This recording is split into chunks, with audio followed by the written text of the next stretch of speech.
തീർച്ചയായും പ്രതിസന്ധികൾക്ക് യാതൊരു പഞ്ഞവും ഉണ്ടാകില്ല ഹൗസ് ഓഫ് ഡ്രാഗൻ്റെ ഏത് എപ്പിസോഡിലായാലും. അതുപോലെ അദ്ദേഹത്തിലേക്കാണ് നമ്മൾ വീണ്ടും കടക്കാൻ പോകുന്നത്. റോഡ്രിക്കും ഓസ്കറും അവരുടെ വിൻ്റർ വോൾ സൈന്യവും പിന്നെ ടള്ളി സൈന്യവും വലിയൊരു കാടിൻ്റെ നടുവിൽ കുടുങ്ങിക്കിടക്കുകയാണ്. അവർക്ക് ടംബിൾട്ടണിലേക്ക് എത്തണം എന്നതാണ് ലക്ഷ്യം. എന്നാൽ കാര്യങ്ങൾ അവർ വിചാരിച്ചതുപോലെ എളുപ്പമല്ല. ആ നദിക്ക് കുറുകെയുള്ള പാലങ്ങളെല്ലാം ശത്രുക്കൾ ഇതിനോടൊപ്പം തന്നെ കത്തിച്ച് ചാമ്പലാക്കിയിരിക്കുന്നു. മുന്നോട്ട് പോകാൻ ഒരു വഴിയുമില്ലാതെ അവർ ആ കൊടുങ്കാട്ടിൽ പകച്ചു നിൽക്കുകയാണ്. ഈ ഒരു സാഹചര്യത്തിൽ ഓസ്കാർ ഒരു നിർണായക തീരുമാനമെടുക്കുന്നു. തങ്ങളുടെ കൂട്ടത്തിലെ ഏറ്റവും വേഗതയുള്ള ഏറ്റവും മികച്ച 100 ഭടന്മാരെ തിരഞ്ഞെടുത്ത് സ്റ്റോണി സെപ്റ്റിലേക്ക് പോകാൻ ഓസ്കാർ പൈപ്പറിന് നിർദ്ദേശം നൽകുന്നു. എന്തിനാണ് അവർ അങ്ങോട്ടേക്ക് പോകുന്നത്? കാരണം അവിടെ വലിയൊരു ചങ്ങാടം കിടപ്പുണ്ട്. ശത്രുക്കൾ അവിടെ എത്തി ആ ചങ്ങാടം കൂടി കത്തിച്ച് കളയുന്നതിന് മുൻപ് അത് സ്വന്തമാക്കുക എന്നതാണ് അവിടെ ലക്ഷ്യം. ഈ ഒരു നീക്കം തങ്ങളുടെ യാത്രയെ വീണ്ടും വൈകിപ്പിക്കുമെന്ന് ഓസ്കറിന് നന്നായി അറിയാം. എങ്കിലും ആകെ കുടങ്ങിക്കിടക്കുന്ന ഈ ഒരു അവസ്ഥയിൽ നിന്ന് പുറത്തു കടക്കാൻ വേറെ ഒരു വഴിയും അദ്ദേഹത്തിന് മുന്നിലില്ല. തുടർന്ന് റോഡ്രിഗോ ഓസ്കറും അവരുടെ ക്യാമ്പിലിരുന്ന് വളരെ ഗൗരവമായൊരു ചർച്ചയിലാണ്. ക്രിസ്റ്റൻ കോളിനെയും അവൻ്റെ സൈന്യത്തെയും എങ്ങനെ തന്ത്രപരമായി പരിചയപ്പെടുത്താം എന്നതിനെക്കുറിച്ചാണ് അവർ പ്ലാൻ ചെയ്യുന്നത്. കാരണം ഈ പരിപാടിയെല്ലാം നടത്തുന്നത് ക്രിസ്റ്റൻ സംഘവുമാണെന്ന് അവർക്ക് വ്യക്തമായി. നമ്മൾ മുന്നേ കണ്ടതാണ് ക്രിസ്റ്റൻ ആ ഒളിപ്പോവിനെക്കുറിച്ച് പ്ലാൻ മെനയുന്നത്. എന്നാൽ അവർ പോലും അറിയാതെ വളരെ വലിയൊരു ദുരന്തം അവിടെ തലയ്ക്ക് മുകളിൽ വട്ടമിട്ട് പറക്കുന്നുണ്ടായിരുന്നു. അവർ ചർച്ചയിൽ മുഴുകിയിരിക്കുന്ന അതേ സമയം തന്നെ ക്രിസ്റ്റനും അവൻ്റെ കൊലാളി സംഘവും വിൻ്റർ വോൾസ് ടള്ളി ക്യാമ്പ്സിലേക്ക് നുഴഞ്ഞു കയറുന്നു. അതൊരു സാധാരണ ആക്രമണമായിരുന്നില്ല, മറിച്ച് ഒരു കൂട്ടക്കൊലയായിരുന്നു. തങ്ങളുടെ മുന്നിൽ പെട്ടവരെല്ലാം കണ്ണിൽ കണ്ടവരെയെല്ലാം ക്രിസ്റ്റൻ്റെ സൈന്യം അതിക്രൂരമായി വെട്ടി നുറുക്കി. ക്യാമ്പിലാകെ ചോരപ്പുഴ ഒഴുകി. ഈ കൂട്ടച്ചൊരിച്ചിലിൽ റോഡ്രിക്കിനും ഓസ്കറിനും എന്ത് സംഭവിച്ചു എന്നത് ഇപ്പോഴും ഒരു വലിയ ചോദ്യചിഹ്നമായി അവശേഷിക്കുകയാണ്. അവരുടെ വിധി എന്താണെന്ന് നമുക്ക് വ്യക്തമല്ല. തൊട്ടടുത്ത ദിവസം വലിയൊരു വിജയത്തിൻ്റെ അഹങ്കാരത്തിൽ ക്രിസ്റ്റനും ഗെയിനും അവരുടെ സൈന്യവും കാട്ടിലൂടെ ടംബിൾട്ടൺ ലക്ഷ്യമാക്കി നീങ്ങുന്നത് നാം കാണുന്നു. ഗെയിൻ വളരെ സന്തോഷവാനാണ്. അവൻ തൻ്റെ പഴയ ഓർമ്മകൾ, പ്രത്യേകിച്ച് ഓർമ്മണ്ടുമായി ചേർന്ന് പണ്ട് കളിച്ചിരുന്ന കളികളെക്കുറിച്ചുള്ള രസകരമായ കഥകൾ ക്രിസ്റ്റനോട് വളരെ ആവേശത്തോടെ പറയുകയാണ്. എന്നാൽ അവരുടെ ആ സന്തോഷവും ആവേശവും പെട്ടെന്ന് തന്നെ അവസാനിക്കുന്നു. കാരണം നിലത്ത് കുഴിച്ചിട്ടിരിക്കുന്ന ഒരു കെണിയിൽ അവർ ചെന്ന് പെടുകയാണ്. ക്രോസ് ഫീറ്റ് എന്ന് വിളിക്കപ്പെടുന്ന മണ്ണിൽ ഒളിപ്പിച്ചു വയ്ക്കുന്ന വലിയ ഇരുമ്പാണികളായിരുന്നു അവ. കുതിരകളുടെയും ആനകളുടെയും കാലുകളിൽ തറച്ചു കയറി അവയെ അപകടപ്പെടുത്താൻ വേണ്ടി പ്രത്യേകം രൂപകൽപ്പന ചെയ്ത വളരെ അപകടകരമായ ഒരായുധമാണിത്. ഈ ഇരുമ്പാണികൾ കണ്ടതോടെ ഗെയിൻ്റെ തല പുകഞ്ഞു തുടങ്ങി. കാരണം അവൻ വിചാരിച്ചിരുന്നത് ടള്ളി വിൻ്റർ വോൾസ് ക്യാമ്പ് തകർത്തോടെ ടംബിൾട്ടണിലേക്കുള്ള തങ്ങളുടെ യാത്ര വളരെ എളുപ്പമായെന്നും തങ്ങൾക്ക് വലിയൊരു മുൻതൂക്കം ലഭിച്ചു എന്നുമാണ്. എന്നാൽ വഴിയിൽ ഈ ഇരുമ്പാണികൾ കണ്ടതോടെ ഒരു കാര്യം ഗെയിന് വ്യക്തമായി. റെനീറുടെ പക്ഷമായ ദ ബ്ലാക്സ് തങ്ങൾ നഷ്ടപ്പെടുത്തി കൊടുത്ത സമയം എങ്ങനെയോ തിരിച്ചു പിടിച്ചിരിക്കുന്നു. മാത്രമല്ല അവർ ഏകണ്ഠ പക്ഷമായ ദ ഗ്രീൻസിനേക്കാൾ ഒരുപടി മുന്നിലെത്തിയിരിക്കുന്നു. സൈന്യം സ്റ്റോണി സെബിലേക്ക് മാർച്ച് ചെയ്യുമ്പോൾ യാഥാർത്ഥ്യം മനസ്സിലാക്കിയ ഗെയിൻ ക്രിസ്റ്റന് ഒരു ഉപദേശം നൽകുന്നു. നമുക്ക് ഈ പ്ലാൻ ഉപേക്ഷിച്ച് തിരിച്ചു പോകാം. കാരണം സൈനികരെല്ലാം വല്ലാതെ ക്ഷീണിച്ചിരുന്നു. മാത്രമല്ല എങ്ങനെയും ഇവിടെ നിന്ന് ജീവനും കൊണ്ട് രക്ഷപ്പെടണം എന്നവർ രഹസ്യമായി സംസാരിക്കുന്ന ഗെയിൻ കേട്ടിരുന്നു. എന്നാൽ ക്രിസ്റ്റൻ അത് കേൾക്കാൻ തയ്യാറായിരുന്നില്ല. യുദ്ധത്തിൻ്റെ ഈ അവസാന ഘട്ടത്തിൽ പിന്മാറുന്നത് തോൽവി സമ്മതിക്കുന്നതിന് തുല്യമാണെന്നും എന്ത് സംഭവിച്ചാലും മുന്നോട്ട് തന്നെ പോകണമെന്നും അവൻ സൈനികർക്ക് സ്ട്രിക്റ്റ് ഓർഡേഴ്സ് നൽകി. ക്രിസ്റ്റൻ തൻ്റെ ലക്ഷ്യത്തിൽ അന്ധമായി ഉറച്ചു നിന്നപ്പോൾ അവൻ്റെ ഭവിഷ്യത്ത് അനുഭവിക്കേണ്ടി വന്നത് ഗെയിനും ഒപ്പമുള്ള പാവം സൈനികരുമാണ്. ആ യാത്രയിൽ അവരൊരുപാട് കഷ്ടപ്പെട്ടു. അവരിൽ പലരും വഴിയിൽ വെച്ച് തന്നെ മരിച്ചു വീണു. ഏറ്റവും വലിയ തിരിച്ചടി അതൊന്നുമായിരുന്നില്ല. ഒരുപാട് കഷ്ടപ്പെട്ട് അവർ സ്റ്റോണി സെബിൽ എത്തുമ്പോൾ അവർ കാണുന്നത് അവിടുത്തെ പാലം പൂർണ്ണമായും തകർക്കപ്പെട്ടിരിക്കുന്നതാണ്. സാധാരണഗതിയിൽ ഇതൊരു വലിയ അപായ സൂചനയെ കണ്ട് ഏതൊരു സൈന്യാധിപനും പിന്മാറാൻ തീരുമാനിക്കും. എന്നാൽ ക്രിസ്റ്റൻ ഒരു സാധാരണ സൈന്യാധിപനല്ലല്ലോ. അവൻ മുന്നോട്ട് തന്നെ പോകാൻ തീരുമാനിച്ചു. അലിസൻ്റെ ഹൃദയത്തിൽ എക്കാലവും കൊത്തിവയ്ക്കപ്പെടുന്ന ഒരു ഇതിഹാസ യോദ്ധാവായി മരിക്കാനാണ് താൻ ആഗ്രഹിക്കുന്നത്. അല്ലാതെ പാതി വഴിയിൽ യുദ്ധം ഉപേക്ഷിച്ചോടിയ ഒരു ഭീരുവായി ചരിത്രത്തിൽ അറിയപ്പെടാൻ താൻ ഒരുക്കമല്ലെന്നും അവൻ ഉറപ്പിച്ചു പറയുന്നു. എന്നാൽ ക്രിസ്റ്റൻ്റെ ഈ ഭ്രാന്ത തീരുമാനത്തിനൊപ്പം നിന്ന് മരിക്കാൻ ഗുവെയിനും അവൻ്റെ അനുയായികളും തയ്യാറായിരുന്നില്ല. അവർ ക്രിസ്റ്റൻ്റെ സംഘത്തിൽ നിന്നും വേർപിരിഞ്ഞ് തങ്ങളുടെ നാട്ടിലേക്ക് തന്നെ തിരികെ പോകാൻ തീരുമാനിക്കുന്നു. ഇനി നമുക്ക് ഹാരൻ ഹാളിലേക്ക് വരാം. കുറച്ച് വാടക കൊലയാളികൾ ഹാരൻ ഹാൾ കോട്ടയ്ക്കുള്ളിലേക്ക് നുഴഞ്ഞു കയറുന്നു. എയ്മണ്ടിനെ ജീവനോടെ പിടിക്കുകയോ അല്ലെങ്കിൽ അവനെ കൊല്ലുക എന്നതാണ് അവരുടെ ലക്ഷ്യം. കാരണം എയ്മണ്ടിൻ്റെ തലയ്ക്ക് വലിയൊരു വില പ്രഖ്യാപിച്ചിട്ടുണ്ട്. എന്നാൽ അവിടെ വെച്ച് അവർ ആലിസിനെ കണ്ടുമുട്ടുകയും അവൾ അവരെ അവിടെ നിന്നും തുരത്തി ഓടിക്കുകയും ചെയ്യുന്നു. എയ്മണ്ടിൻ്റെ കാര്യം പറയുകയാണെങ്കിൽ ഈ വലിയ കോട്ടയിലെ അനേകം മുറികളിൽ ഒന്നിൽ അവൻ വിശ്രമിക്കുകയാണ്. അവൻ്റെ ശരീരത്തിലെ മുറിവുകൾ ഇപ്പോഴും പൂർണ്ണമായി ഭേദമായിട്ടില്ല. മാത്രമല്ല അവൻ്റെ മനസ്സ് മുഴുവൻ ഭയാനകമായ ദുസ്വപ്നങ്ങൾ കൊണ്ട് നിറഞ്ഞിരിക്കുകയാണ്. അതുകൊണ്ട് തന്നെ അവൻ ഉറക്കമുണരുമ്പോൾ തൻ്റെ കിടക്കക്കരിയിൽ ആലിസ് ഇരിക്കുന്നത് കണ്ട് അവൻ പെട്ടെന്ന് പ്രകോപിതനാവുകയും തൻ്റെ വാളെടുത്ത് അവളുടെ നേരെ ചൂണ്ടുകയും ചെയ്യുന്നു. എന്നാൽ വളരെ വാത്സല്യത്തോടെ ആലിസ് അവനെ ശാന്തനാക്കുന്നു. സീസൺ 2-ൽ തങ്ങളുടെ കുടുംബത്തിന് എന്ത് സംഭവിക്കും എന്നതിനെക്കുറിച്ച് ഹെലൈന നടത്തിയ പ്രവചനം സത്യമായി തീർന്നു എന്ന് എയ്മണ്ട് വേദനയോടെ പറയുന്നു. തുടർന്ന് അവളാണ് തൻ്റെ അമ്മ എന്ന് സങ്കല്പിച്ചുകൊണ്ട് അവൻ ആലിസിനെ കെട്ടിപ്പിടിക്കുന്നു. അതെ, അവനിലെ ആ ഓഡിപ്പൽ കോംപ്ലക്സ് വീണ്ടും പുറത്തു വരികയാണ്. പിന്നീട് എയ്മണ്ട് തൻ്റെ ദുസ്വപ്നത്തിൽ വെയ്ഗറിനെ അവൻ്റെ ഡ്രാഗനെ കാണുകയും അവളെ ഉറക്കെ പേര് ചൊല്ലി വിളിക്കുകയും ചെയ്യുന്നു. എന്നാൽ ആലിസ് അവനോട് ആ കൈപ്പേറിയ സത്യം പറയുന്നു. വെയ്ഗർ ഇനിയില്ല, അവൾ പോയി, എങ്ങോട്ടോ പറന്നുപോയി. ഇത് കേട്ട് തകർന്നു പോയ എയ്മണ്ട് ബാൽക്കണിയിലേക്ക് നടന്ന് നീങ്ങുകയും വെയ്ഗറില്ലാതെ താൻ ഒന്നുമല്ല എന്ന് വിലപിക്കുകയും ചെയ്യുന്നു. കിങ്സ് ലാൻഡിംഗ് റെനീറെ പിടിച്ചെടുത്ത വിവരവും എയ്ഗൺ രാജാവ് മരിച്ചു എന്നുള്ള അഭ്യൂഹവും ആലിസ് എയ്മണ്ടിനെ അറിയിക്കുന്നു. എന്നാൽ എയ്ഗൺ മരിച്ചു എന്ന വാർത്ത ഒരു കള്ളമാണെന്ന് അവൾക്ക് തന്നെ തോന്നിയിരുന്നു. വളരെ അത്ഭുതപ്പെടുത്തുന്ന കാര്യം എന്തെന്നാൽ എയ്ഗൺ മരിച്ചു എന്ന വാർത്ത വിശ്വസിക്കാനാണ് എയ്മണ്ട് ഇഷ്ടപ്പെട്ടത്. വെയ്ഗണെ സ്വന്തമാക്കാൻ വേണ്ടി എയ്ഗൺ തന്നെ ഒരുപാട് ഉപദ്രവിച്ചിട്ടുണ്ടെന്നും അതിനുള്ള ശിക്ഷയാണ് ഈ മരണം എന്നും അവൻ വിശ്വസിക്കുന്നു. ഇതിന് ആലിസ് നൽകുന്ന മറുപടി വളരെ ശ്രദ്ധേയമാണ്. ചിലപ്പോൾ ഒരമ്മ തന്നെ വേദനിപ്പിച്ച കുഞ്ഞിനെ ആയിരിക്കും ഏറ്റവും കൂടുതൽ സ്നേഹിക്കുന്നത്. ആലിസ് ആരാണെന്ന് എയ്മണ്ട് ചോദിക്കുമ്പോൾ വേദനകൾ അനുഭവിച്ച ഒരാൾ എന്നാണ് അവൾ മറുപടി നൽകുന്നത്. ഇതിൻ്റെ അർത്ഥം എന്താണ്? ഒരുപക്ഷെ എയ്മണ്ടിന് തൻ്റെ അമ്മയോടുള്ള മാനസികമായ ആ ഒരു ഇത് ആലിസ് കൃത്യമായി മനസ്സിലാക്കിയിട്ടുണ്ട് എന്ന് തോന്നുന്നു. എയ്മണ്ട് എക്കാലവും ആഗ്രഹിച്ച സ്നേഹനിധിയായ ഒരു അമ്മയായി അവൾ സ്വയം അവതരിപ്പിക്കുകയാണ്. എയ്മണ്ട് എങ്ങനെ ബ്രെയിൻ വാഷ് ചെയ്യുന്നതിലൂടെ അവൾക്ക് എന്താണ് കിട്ടുന്നത്? കോട്ടയിലെ സമ്പത്തോ? ഹരൻ ഹോൾമേലുള്ള അവളുടെ അധികാരം നിലനിർത്താനോ? അതോ അവളുടെ ഏകാന്തത മാറ്റാനോ? എന്തായിരിക്കും? എന്നാലും തൊട്ടടുത്ത ദിവസം എയ്മണ്ടിനെ തേടി മറ്റൊരു സംഘം കൊലയാളികൾ ഹരൻ ഹോളിലേക്ക് നുഴഞ്ഞു കയറുന്നു. അവർ ആലിസിനെ ബലാത്സംഗം ചെയ്യാനും കൊല്ലാനും ശ്രമിക്കുന്നു. എന്നാൽ ഈ സമയം എയ്മണ്ട് അവിടെ കുതിച്ചെത്തുകയും ആ കൊലയാളികളെ മുഴുവൻ ഒറ്റയ്ക്ക് വെട്ടി വീഴ്ത്തി ആലിസിനെ രക്ഷിക്കുകയും ചെയ്യുന്നു. എയ്മണ്ട് ശാരീരികമായി പൂർവ്വസ്ഥിതിയിലേക്ക് മടങ്ങിയെത്തി എന്നതിൻ്റെ ഏറ്റവും വലിയൊരു തെളിവായിരുന്നു അത്. കിങ്സ് ലാൻഡിങ്ങിൽ ഗ്രാൻഡ് മൈസ്റ്ററായ ഓർവയിൽ ആലിസിൻ്റെ സ്വകാര്യ മുറിയിലേക്ക് എത്തുന്നു. ഗർഭം അലസിപ്പിക്കാൻ ആലിസിൻ്റെ ആവശ്യപ്പെട്ടിരുന്ന മരുന്നടങ്ങിയ ചെറിയ കുപ്പി അയാൾ അവൾക്ക് കൈമാറുന്നു. തൻ്റെ ഇത്രയും നല്ലൊരു സുഹൃത്തായതിന് ആലിസൺ ഓർവെലിനോട് നന്ദി പറയുന്നുണ്ട്. എന്നാൽ ഓർവെൽ ഒരു കാര്യം വളരെ വ്യക്തമായി അവളോട് പറയുന്നു. ഇത് ഞാൻ നിങ്ങൾക്കായി ചെയ്യുന്ന അവസാന സഹായമായിരിക്കും. കാരണം റെനീറയും അവളുടെ ചാരന്മാരും തൻ്റെ ഓരോ ചലനങ്ങളും വളരെ സൂക്ഷ്മമായി നിരീക്ഷിക്കുന്നുണ്ടെന്ന് ഓർവെലിന് നന്നായി അറിയാമായിരുന്നു. ഓർവെലിൻ്റെ നിസ്സഹായത മനസ്സിലാക്കിയ ആലിസൺ അയാളെ യാത്രയാക്കുന്നു. തുടർന്ന് ആലിസൺ നേരെ പോകുന്നത് ഹെലേനയുടെ അടുത്തേക്കാണ്. ആ മരുന്ന് കുടിക്കാൻ അവൾ ഹെലേനയോട് നിർദ്ദേശിക്കുന്നു. കാരണം വളരെ വ്യക്തമാണ്, ഹെലേനയുടെ വയറ്റിൽ വരുന്ന കുഞ്ഞ് ഒരാൺകുട്ടിയാണെങ്കിൽ റെനീറ തീർച്ചയായും ഹെലേനയെ കൊന്നുകളയും. കാരണം ആൺകുട്ടി ഏകണ്ട അവകാശിയും ഒപ്പം റെനീറയുടെയും ജോഫ്രിയുടെയും ഭാവിയിലെ ശത്രുവായി തീരുകയും ചെയ്യും. ഇനി അവളെ കൊന്നില്ലെങ്കിൽ കൂടി ആ കുഞ്ഞിനെ റെനീറ അവളിൽ നിന്നും തട്ടിയെടുക്കും എന്ന് ആലിസന് 100% ഉറപ്പായിരുന്നു. ഈ സംസാരത്തിനിടയിൽ ആലിസൺ എയ്മണ്ടിൻ്റെ കാര്യം കൂടി ഓർമ്മിപ്പിക്കുന്നു. കാരണം റെനീറ എന്തെങ്കിലും കടുകൈ ചെയ്താൽ അവരെ സംരക്ഷിക്കാൻ ഇപ്പോൾ അവിടെ ആരുമില്ല. എയ്മണ്ട് പ്രാണരക്ഷാർത്ഥം ഓടി ഒളിച്ചിരിക്കുകയാണെന്നാണ് ആലിസൺ കരുതുന്നത്. എന്നാൽ ഹെലനയ്ക്ക് അവൻ എവിടെയാണെന്ന് കൃത്യമായി അറിയാമായിരുന്നു. അവളുടെ ആ കഴിവിലൂടെ മനസ്സിലാക്കിയിട്ടുണ്ട് അവൻ ഹാരൻ ഹോളിൽ തന്നെ ഉണ്ടെന്ന്. ഒപ്പം ഹെലന എയ്മണ്ടിനെക്കുറിച്ച് വളരെ നിഗൂഢമായൊരു കാര്യം പറയുന്നു. അവനിപ്പോൾ പൊള്ളി നീറുകയാണ്, പക്ഷേ പുറത്തല്ല, തീയില്ലാതെ ഉള്ളിൽ. ഇതിൻ്റെ അർത്ഥം എന്താകാം? എയ്മണ്ടിന് ഇപ്പോൾ അവൻ്റെ ഡ്രാഗൺ കൂടെയില്ല എന്ന സത്യം അവൾക്ക് മനസ്സിലായിട്ടുണ്ടാകാം. കൂടാതെ സ്വന്തം അമ്മയെക്കുറിച്ചുള്ള കുറ്റബോധവും സങ്കീർണമായ ചിന്തകളും അവനെ ഉള്ളിലിരുന്ന് കാർന്ന് തിന്നുകയാണ് എന്നതിൻ്റെ ഒരു സൂചനയുമാകാം ഇത്. എന്നാൽ ആലിസൺ ഈ വാക്കുകളൊന്നും ശ്രദ്ധിക്കുന്നില്ല. റെനീറയുടെ തടവുകാരിയാകാതിരിക്കാൻ ആ മരുന്ന് കുടിക്കണമെന്ന് അവൾ വീണ്ടും വീണ്ടും ഹെലേനോട് ആവശ്യപ്പെടുന്നു. ഭാവിയിൽ എയ്മണ്ട് റെനീറയെ വെല്ലുവിളിക്കാൻ വന്നാൽ റെനീറ ഇവളെയും ആ കുഞ്ഞിനെയും വെച്ച് വിലപേശാനുള്ള ഒരു ആയുധമായി ഉപയോഗിക്കും എന്ന ഭയം ആലിസണിനുണ്ടായിരുന്നു. എന്നാൽ ഹെലേന ആ മരുന്ന് കുടിക്കാൻ തയ്യാറായതേയില്ല. ആ കുഞ്ഞിനെ പ്രസവിക്കണം എന്ന കാര്യത്തിൽ അവൾക്ക് വലിയ നിർബന്ധമുണ്ടായിരുന്നു. ഒരുപക്ഷെ നഷ്ടപ്പെട്ടു പോയ ജഹേറിസിൻ്റെ സ്ഥാനത്ത് അവളെ കുഞ്ഞിനെയാകും കാണുന്നത്. ഈ സമയത്താണ് മിസാഴിയ ആലിസണിനെയും ഹെലേനയും കാണാനായി അവിടേക്ക് വരുന്നത്. ഹെലേന ഗർഭിണിയാണെന്നും ആ ഗർഭം അലസിപ്പിക്കാൻ ആലിസൺ ശ്രമിക്കുന്നുണ്ടെന്നുമുള്ള ചില അഭ്യൂഹങ്ങൾ മിസാഴിയെ കേട്ടിരുന്നു. മിസാഴിയെ കണ്ട ഉടനെ ആലിസൻ്റെ ഒരു നാടകം കളിക്കുന്നു. ഹെലേന അല്ല, മറിച്ച് താനാണ് ഗർഭിണിയെന്നും താനാണ് ഗർഭം അലസിപ്പിക്കാൻ ശ്രമിക്കുന്നതെന്നും അവളെ വിശ്വസിപ്പിക്കാനായി ഓർവെൽ കൊണ്ടുവന്ന ആ മരുന്ന് ആലിസൺ മിസാഴിയുടെ കൺമുന്നിൽ വെച്ച് ഒറ്റയടിക്ക് കുടിച്ചു തീർക്കുന്നു. ഏകണ്ട കുഞ്ഞിന് ഹെലേന ജന്മം നൽകാൻ പോകുന്നു എന്ന സംശയം പൂർണ്ണമായി ഇല്ലാതാക്കുക എന്നതായിരുന്നു ആലിസൻ്റെ ഉദ്ദേശം. ഇപ്പോൾ ഈ ഒരു സംഭവം റെനീറയോട് പറയുമെന്ന് ആലിസൺ മിസാറിയോട് അപേക്ഷിക്കുന്നുണ്ടെങ്കിലും അവൾ യാതൊരു ഉറപ്പും നൽകുന്നില്ല. ഇവിടെ ഒരു കാര്യം നമ്മൾ ശ്രദ്ധിക്കണം. ആ മരുന്ന് ആലിസന് കുടിച്ച് തീർത്തുകൊണ്ട് ഇനി ഓർവെലിന് മറ്റൊരു മരുന്ന് കൂടി ഉണ്ടാക്കി കൊടുക്കാൻ കഴിയില്ല.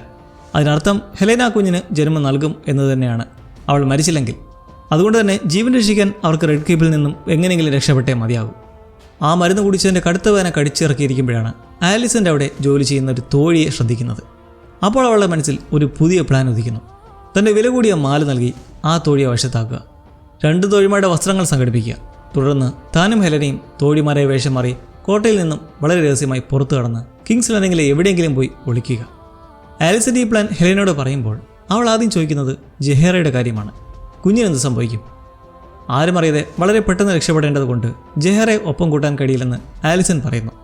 ജഹേറ ഒരു പെൺകുട്ടി ആയതിനാൽ അവൾ സിംഹാസനത്തിന് ഒരു ഭീഷണിയല്ലെന്നും അതുകൊണ്ട് തന്നെ റെനീറ അവളെ ഒന്നും ചെയ്യില്ലെന്നും ആലിസൺ വാദിക്കുന്നു. എന്നാൽ ആലിസൺ കള്ളം പറയുകയാണെന്ന് ഹെലേനയ്ക്ക് പെട്ടെന്ന് തന്നെ മനസ്സിലാകുന്നു. അമ്മയും മുത്തശ്ശിയുമില്ലാതെ ജഹേറ അവിടെ സുരക്ഷയായിരിക്കും എന്ന വാക്ക് വിശ്വസിക്കാൻ ഹെലേന തയ്യാറായിരുന്നില്ല. എങ്കിലും അന്ന് രാത്രി ആലിസൺ സംഘടിപ്പിച്ചു കൊടുത്ത തോഴിയുടെ വേഷത്തിൽ ഹെലേന തയ്യാറായി നിൽക്കുന്നത് നാം കാണുന്നു. ഇതിൽ നിന്ന് ഒരു കാര്യം വ്യക്തമാണ്, തൻ്റെ അമ്മ പറയുന്ന കാര്യങ്ങളിൽ പൂർണ്ണ വിശ്വാസമില്ലെങ്കിലും ജീവൻ നിലനിർത്താൻ ഈ കോട്ടയിൽ നിന്ന് രക്ഷപ്പെടേണ്ടത് അത്യാവശ്യമാണെന്ന യാഥാർത്ഥ്യം ഹെലേന തിരിച്ചറിഞ്ഞിട്ടുണ്ട്. എന്നാൽ നിർഭാഗ്യവശാൽ കോട്ടയിൽ നിന്ന് പുറത്തു കടക്കാൻ ശ്രമിച്ച ആലിസനെയും ഹെലനെയും മിസാഴിയ കൈയോടെ പിടികൂടുകയും അവരെ അവരുടെ മുറിയിലേക്ക് തന്നെ തിരികെ അയക്കുകയും ചെയ്യുന്നു. പിടിക്കപ്പെട്ടു കഴിഞ്ഞപ്പോൾ വേറെ വഴിയൊന്നുമില്ലാതെ ആ അമ്മയും മകളും മിസാഴിയുടെ സത്യങ്ങളെല്ലാം തുറന്നു പറയുന്നു. അതെ, ഹെലേന ഗർഭിണിയാണ്. ഈ വിവരം റെനീർ അറിയിക്കരുതെന്ന് ആലിസൺ വീണ്ടും വീണ്ടും അപേക്ഷിക്കുന്നു. എന്നാൽ റെനീറുടെ വിശ്വസ്തയെ തുടരാൻ ആഗ്രഹിക്കുന്ന മിസാഴിയ ഈ രഹസ്യം താൻ മറച്ചു വയ്ക്കില്ല എന്ന് തറപ്പിച്ച് പറയുന്നു. ഇവിടെ വെച്ചാണ് ആലിസൺ തൻ്റെ നയതന്ത്ര ബുദ്ധി പ്രയോഗിക്കുന്നത്. ഭാവിയിൽ ഡെയ്മണിനെയും മിസാഴിയെ മാറ്റിവെച്ച് നോക്കേണ്ട ഒരു സാഹചര്യം വന്നാൽ റെനീർ തീർച്ചയായും ഡെയ്മോണിനൊപ്പം മാത്രമേ നിൽക്കൂ എന്ന് ആലിസൺ മിസാഴിയെ ഓർമ്മിപ്പിക്കുന്നു. കാരണം അതവൾ പണ്ടേ എടുത്ത തീരുമാനമാണ്. ഇപ്പോൾ തങ്ങളെപ്പോലെ തന്നെ ഒരിക്കൽ നീയും അവളുടെ ഒരു തടവുള്ളിയായിരുന്നു എന്ന് ആലിസൺ ഓർമ്മിപ്പിക്കുന്നുണ്ട്. അങ്ങനെ ഒരിക്കൽ ഒറ്റപ്പെടുന്ന ഒരു സാഹചര്യത്തിൽ മിസാഴിക്ക് പിന്തുണ നൽകാൻ ആളുകൾ വേണ്ടിവരും. ഇപ്പോൾ ഹെലേനയുടെ ഈ ഗർഭത്തിൻ്റെ കാര്യം രഹസ്യമാക്കി വെച്ചാൽ ആ ഉപകാരം താൻ എക്കാലവും ഓർക്കുമെന്നും ഹൗസ് ഹൈടവറിനോട് മിസാഴിക്ക് വേണ്ടി താൻ സംസാരിക്കാമെന്നും ആലിസൺ വാഗ്ദാനം ചെയ്യുന്നു. ഇത്തവണ മിസാഴിയ യാതൊരു ഉറപ്പും കൊടുക്കുന്നില്ലെങ്കിലും അവളുടെ മുഖഭാവങ്ങളിൽ നിന്നും ഈ ഒരു വാഗ്ദാനം അവൾ ഗൗരവമായി ചിന്തിക്കുന്നുണ്ട് എന്ന് നമുക്ക് മനസ്സിലാക്കാം.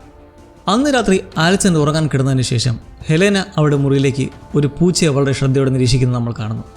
എലികളുടെ ശല്യം ഒഴിവാക്കാൻ അലീൻ നൽകിയ ഉപദേശം സ്വീകരിച്ച് റെനീർ ഒരുപാട് പൂച്ചകളെ കോട്ടയിലേക്ക് കൊണ്ടുവന്നിട്ടുണ്ട് എന്നതിൻ്റെ തെളിവാണിത്. ഇടയ്ക്കിടയ്ക്ക് അവിടെ ഇവിടേക്കായി പൂച്ചസാറിനെ നമ്മൾ കാണുകയും ചെയ്യുന്നുണ്ട്. മുന്നേ മിസാഴിയുമൊത്ത് സംസാരിക്കുന്നതിനിടെ ഹെലേനയ്ക്ക് ചന്ദ്രനെ കാണണം എന്നൊരു വലിയ ആഗ്രഹം പറഞ്ഞിരുന്നു.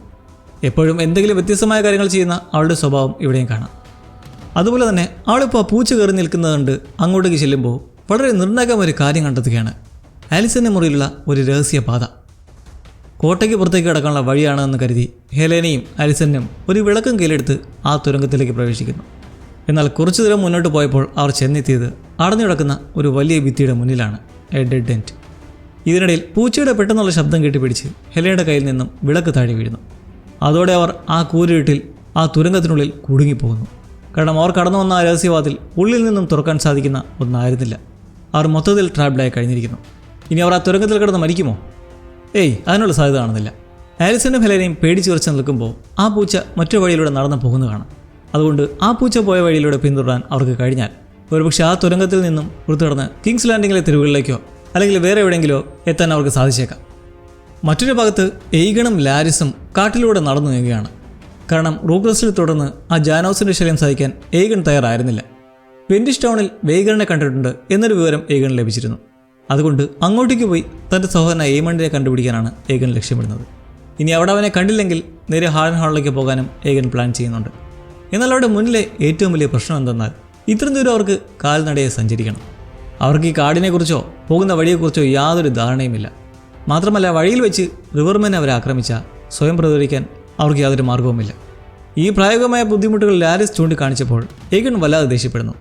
എന്ത് വില കൊടുത്തും താൻ എയ്മണ്ടിനെ കണ്ടെത്തുമെന്നും തൻ്റെ ജീവൻ നശിപ്പിച്ചവനെ താൻ സ്വന്തം കൈകൊണ്ട് കൊല്ലുമെന്നും ഏഗൺ ഉറപ്പിച്ചു പറയുന്നു. കുറച്ചു ദൂരം കാട്ടിലൂടെ നടന്നതിന് ശേഷം അവർ വീണ്ടും തിരിച്ചെത്തുന്നത് അവർ ഇവിടം വരെ കൊണ്ടുവന്ന ആ ഒരു വണ്ടിയുടെ അരികിലേക്ക് തന്നെയാണ്. ഇത്രയും ദൂരം നടന്നപ്പോഴേക്കും ഏഗൺ പൂർണ്ണമായും തളർന്നിരുന്നു. അയാൾ തൻ്റെ ലക്ഷ്യം ഉപേക്ഷിച്ചു. ഇനി എന്താണ് ചെയ്യേണ്ടത് എന്നതിനെക്കുറിച്ച് ലാരിസിൻ്റെ അഭിപ്രായം ഏഗൺ ചോദിക്കുന്നു. എന്നാൽ ലാരിസ് എന്തെങ്കിലും പറയുന്നതിന് മുമ്പ് തന്നെ ഏഗൺ തൻ്റെ ഭൂതകാലത്തെക്കുറിച്ചും ഇപ്പോഴത്തെ ഗതികെട്ട അവസ്ഥയെക്കുറിച്ചും പറഞ്ഞ് വിലപിക്കാൻ തുടങ്ങുന്നു. ഏഗണിൻ്റെ നിരന്തരമുള്ള കരച്ചിൽ കേട്ടപ്പോൾ ലാരിസിൻ്റെ ക്ഷമ നശിച്ചു.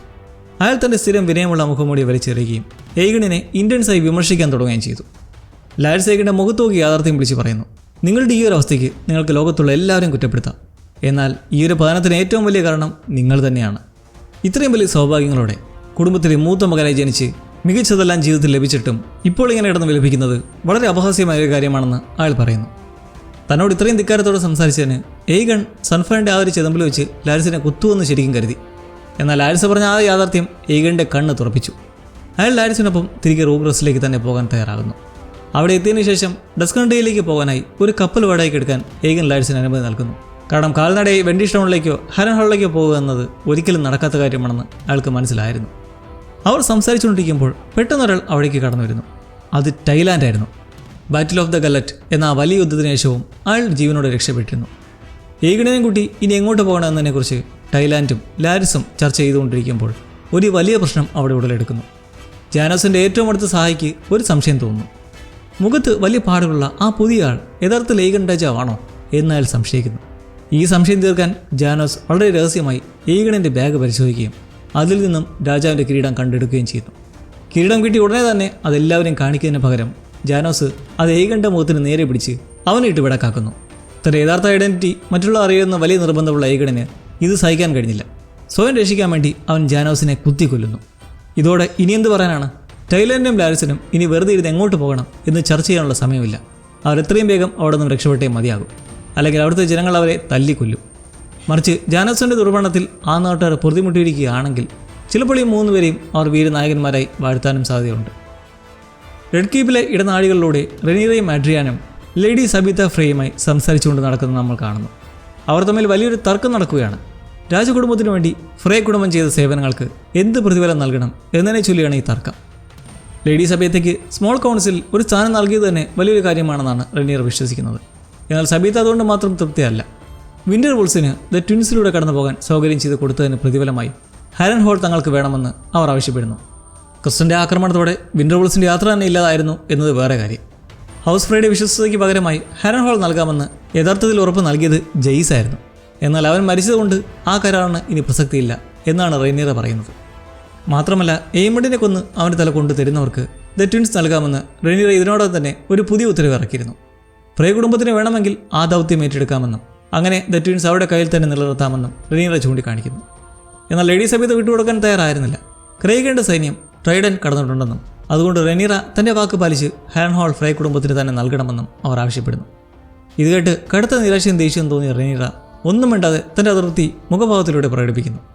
രാജ്ഞിയുടെ ഈ റിയാക്ഷൻ കണ്ട സബീത പെട്ടെന്ന് ശബ്ദം താഴ്ത്തുകയും ആ സ്മോൾ കൗൺസിലിൻ്റെ ഭാഗമാൻ കഴിഞ്ഞത് തന്നെ തങ്ങൾക്ക് ലഭിച്ച വലിയൊരു അംഗീകാരമാണെന്ന് പറയുകയും ചെയ്യുന്നു.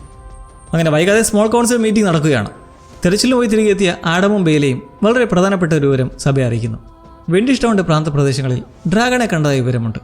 ഇത് വേഗണ്ട പണിയാണെന്നാണ് ദൃസാക്ഷികൾ പറയുന്നത്. ഡെയ്മൺ റെനീറയും മിസാഡിയും ഇതിൻ്റെ കാരണങ്ങളെക്കുറിച്ച് വളരെ ഗൗരവമായി ചർച്ച ചെയ്യുമ്പോൾ സബീതയും ആ ടോർഹനും സഭയിലിരുന്ന് അലിൻ്റെയും ആഡമിൻ്റെയും പശ്ചാത്തലത്തെക്കുറിച്ചും മിസാഡിയുടെ പഴയകാലത്തെക്കുറിച്ചും പരദൂഷണം പറയുകയാണ്. ഇത് ശ്രദ്ധയിൽപ്പെട്ട ഡെയ്മൺ തൻ്റെ ഒരു നോട്ടം കൊണ്ട് തന്നെ അവരെ നിശബ്ദരാക്കുന്നു. ഇവിടെ ആനക്കാര്യത്തിൻ്റെ ഇടയ്ക്ക് ചേനക്കാര്യം. ഈ മീറ്റിംഗിൽ ഡെയ്മൺ മറ്റൊരു പ്രധാനപ്പെട്ട വിഷയം കൊണ്ടുവരുന്നു.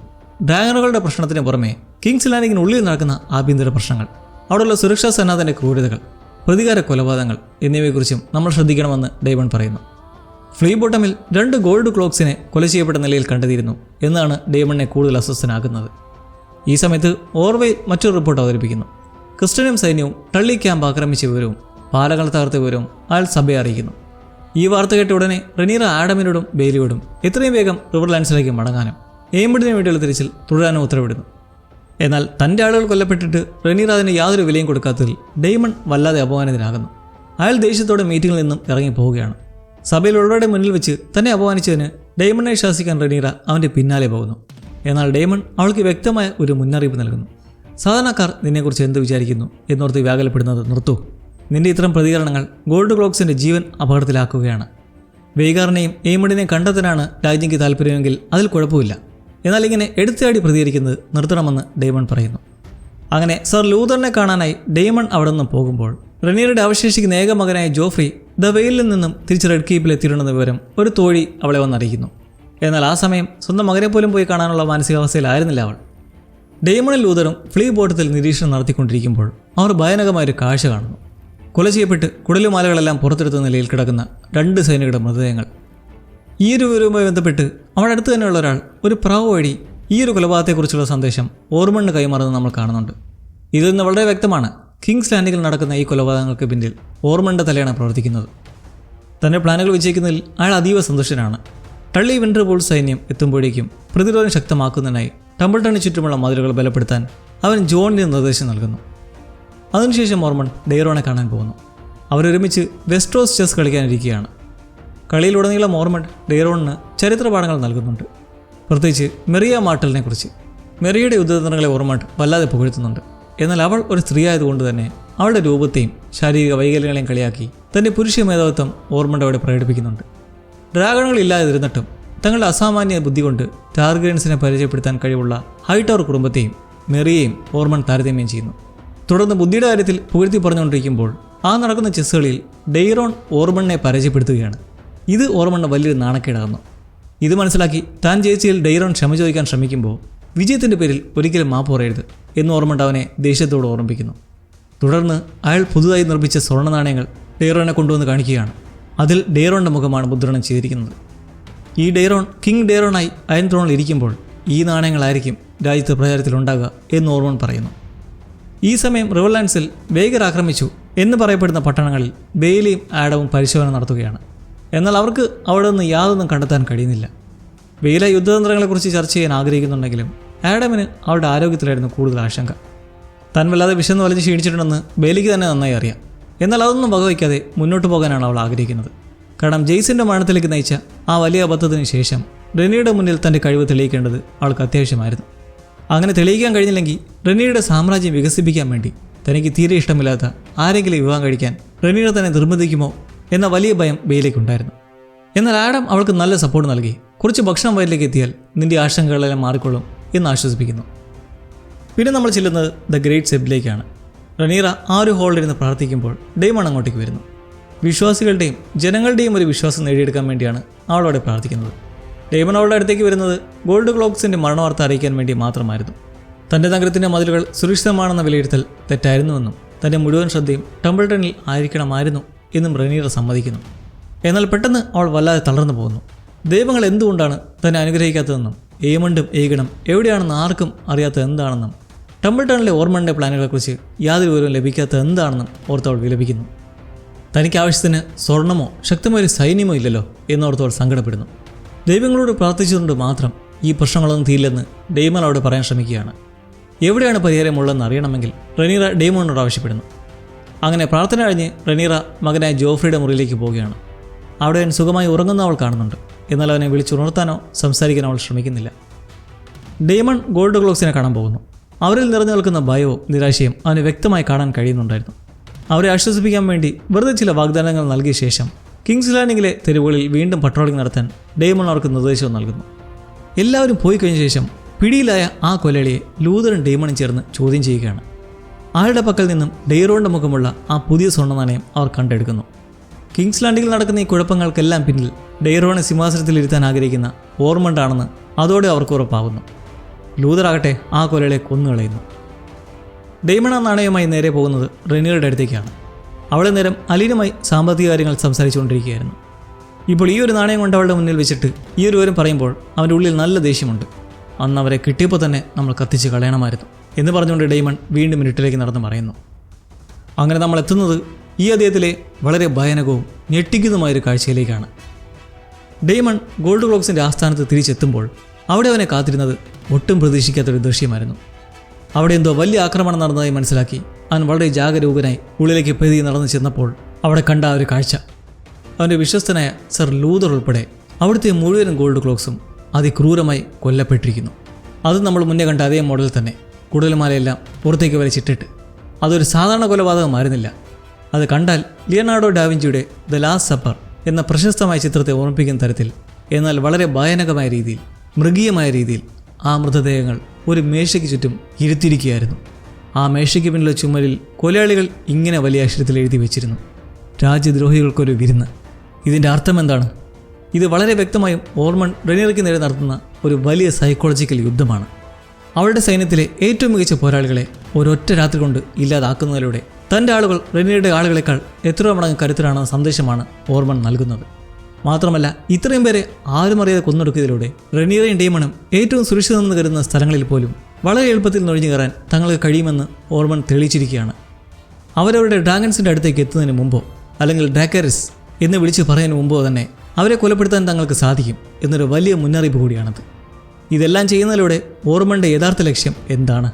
റെനീറ ഭയന്ന് വിറയ്ക്കണമെന്നും ആ ഭയത്തിൽ അവൾ ടംബിൾട്ടൺ മുഴുവൻ ഡ്രാഗണിനെ ഉപയോഗിച്ച് ചുട്ടെരിക്കണമെന്നും ഓർമൺ ആഗ്രഹിക്കുന്നു. അങ്ങനെ സംഭവിച്ചാൽ അവൾക്ക് സമ്മതം തെറ്റിയെന്നും ആൻട്രോണിലിരിക്കാൻ അവളൊട്ടും യോഗ്യയല്ലെന്നും ജനങ്ങളെ വിശ്വസിപ്പിക്കാൻ ഓർമണിന് എളുപ്പത്തിൽ സാധിക്കും. അതിനുശേഷം ഡെയ്റോണിനെ ജനങ്ങളുടെ മുന്നിൽ യഥാർത്ഥ രാജാവായി അവതരിപ്പിക്കാം എന്നതാണ് അവൻ്റെ പ്ലാൻ. എന്നാൽ ഓർമണിൻ്റെ വലിയ പ്ലാനിൽ വളരെ ക്രൂഷ്യലായ ഒരു പാളിച്ചയുണ്ട്. ടള്ളീസും വിൻഡർബോൾസും ഇപ്പോഴും ടംബിൾട്ടൺ ലക്ഷ്യമാക്കി മാർച്ച് ചെയ്തുകൊണ്ടിരിക്കുകയാണ്. കാരണം ക്രിസ്റ്റൻ കോളിന് അവരെ തടയാൻ കഴിഞ്ഞിട്ടില്ല. ഓർമണിനെ നേരിടാൻ റെനീറ ഡ്രാഗൺസിനെ ഉപയോഗിക്കുന്നതിനെക്കുറിച്ച് ചിന്തിക്കുന്നതേ ഉള്ളൂ എങ്കിൽ പോലും ഈ കരസേനകൾ ടംബിൾട്ടണിൽ എത്തിയാൽ കാര്യങ്ങൾ മാറി മറിയും. ഓർമണ്ടിൻ്റെ കൊലയാളികൾ ഗോൾഡ് ക്ലോക്സിനോട് ചെയ്ത അതേ ക്രൂരത ഈ സൈന്യം ഹൈ ടവേഴ്സിനോട് തിരിച്ചു ചെയ്യാൻ സാധ്യതയുണ്ട്. അങ്ങനെ സംഭവിച്ചാൽ അത് നേരിടാൻ ഓർമണ്ട് സൈന്യവും ശരിക്കും തയ്യാറാണോ? അത് നമുക്ക് വരും എപ്പിസോഡുകളിൽ കണ്ടറിയാം. അപ്പോൾ മറ്റൊരു വീഡിയോയുമായി നമ്മൾ വീണ്ടും കണ്ടുമുട്ടും വരയ്ക്കും. Take care ലവ്ലീസ്.